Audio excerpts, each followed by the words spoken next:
எதிர்கட்சிகள் நாடாளுமன்ற உறுப்பினர்களையும்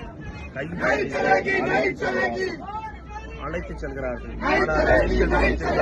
தெரியவில்லை. இந்த நிலையில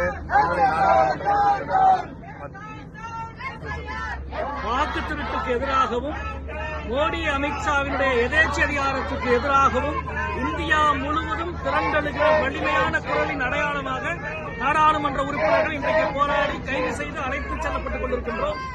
வாக்கு திருட்டுக்கு எதிராக ஒரு விவாதத்தை நடத்தக்கூட நாடாளுமன்றத்தில் தயாராக இல்லாத ஜனநாயக எதிரிகளுக்கு எதிராக நாடே கலந்தள வேண்டும் என்று கேட்டுக் கொள்கிறோம். இந்த கைது என்பது ஜனநாயகத்தின் விரோதமானது. எங்களை பொறுத்த மட்டுமே நாடாளுமன்றத்தில் விவாதம் கேட்டோம். தேர்தல் ஆணையத்தை சந்திப்பதற்கு அனைத்து எதிர்க்கட்சி நாடாளுமன்ற உறுப்பினர்களுக்கும் நேரம் கேட்டோம். இது இரண்டும் தடுக்க மறுத்து இந்த அரசு இந்த அநியாயத்தை செய்கிறது.